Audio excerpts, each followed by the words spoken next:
Og derfor vil jeg gerne fortælle et eventyr. Og det bliver rigsdansk, sådan så alle de kan følge med. Det kan du da ikke snakke om. Ja, vi skal lige have vi sidder med. Vi venter lige lidt. Jamen, det er det. Jeg vil gerne fortælle et eventyr.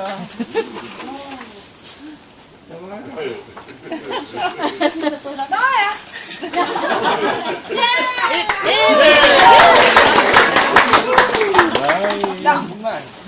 Der var engang en prinsesse. Smuk som et stjerneskud.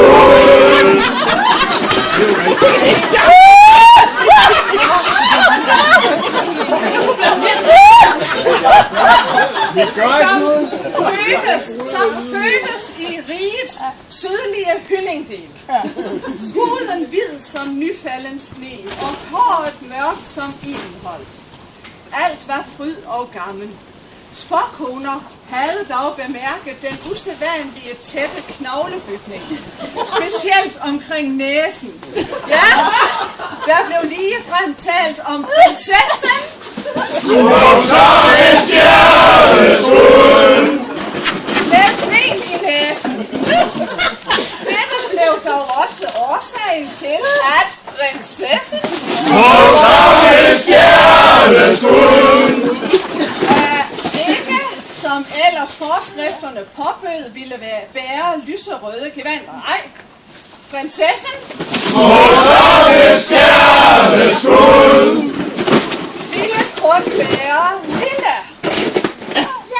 Og sådan blev det. Og tiden den gik, og alt var godt. Den lille prinsesse smuk som en stjerneskud med ben i næsen blev giftermoden og sad i slotstårnet på Vestergade med det lange, mørke, flettede hår hængende ud af det åbne vindue. Som traditionen foreskrev, kunne standsmæssige bejlere forsøge at erobre prinsessen. Smuk som en stjerneskud. Hjerte ved at kravle op af Ibenholt-flætningen. Men bedst som den bejleren havde bemægtiget sig lokkens snoning, trak prinsessen. Smuk som en stjerneskud. Hun trak i håret med et dur, ikke? Og selv den ihærdigste bejler måtte ride hjem med uforrettet sag. Og en skønne dag, da endnu en bejler forsøgte sig, blev den smukke prinsesse smuk som en stjerneskud. Hun blev så træt af det evige hiven og sliden i flætningen. Det skal man fandme da ikke finde sig i, råbte prinsessen. Smuk som en stjerneskud. Tog en saks, klippede håret af, pakkede sin rygsæk og begav sig ud i den store, hvide verden for selv at finde sin prins.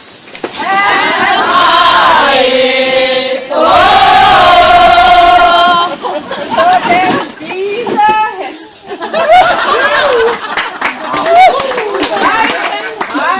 Rejsen gik gennem fjerne og eksotiske lande.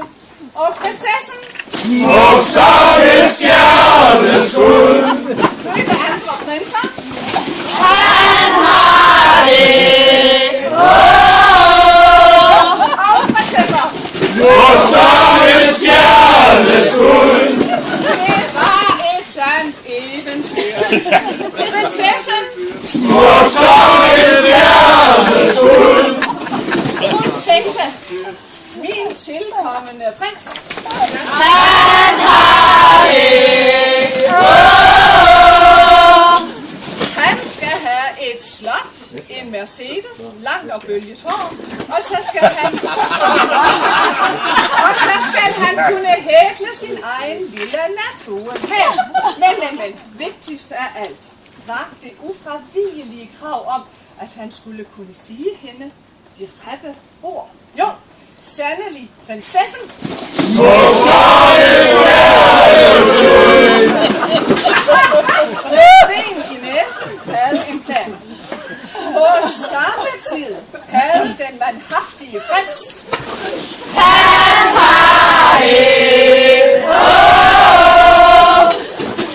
Fra rigets nordlige Vendelbodel begivet sig ud på sin brudefærd.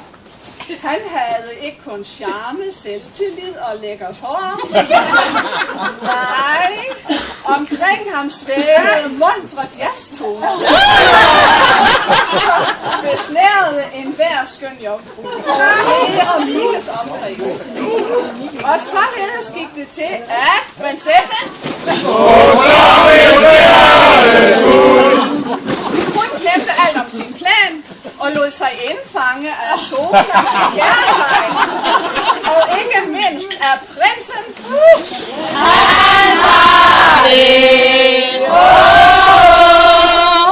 af hans bevingede og fuldkomne ord. Han sagde, Apløjter eng Eliza Moore. Apløjter eng Eliza Moore. Lykken var gjort, og prinsen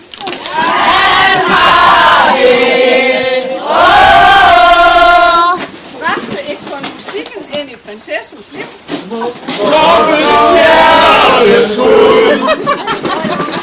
Med sig havde han også det yndigste pigebarn med en latter så mild som champagnebobler, og eventyret fortsatte, og prinsessen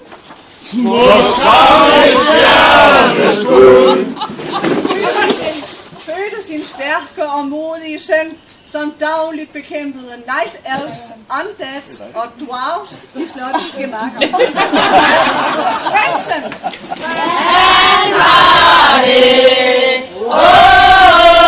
Og prinsessen!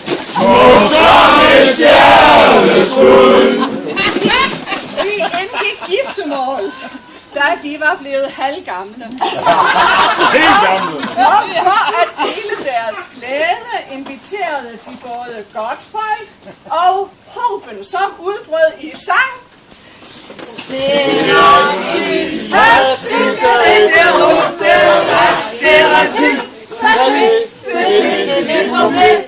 Tak. Og så tænkte, skal vi løfte vores glas mod eventyret? Og så råbe trefoldigt hurra.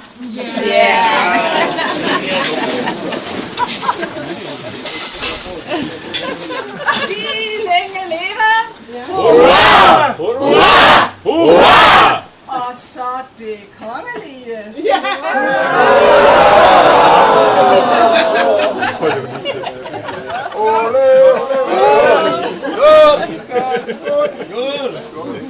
Tak for det.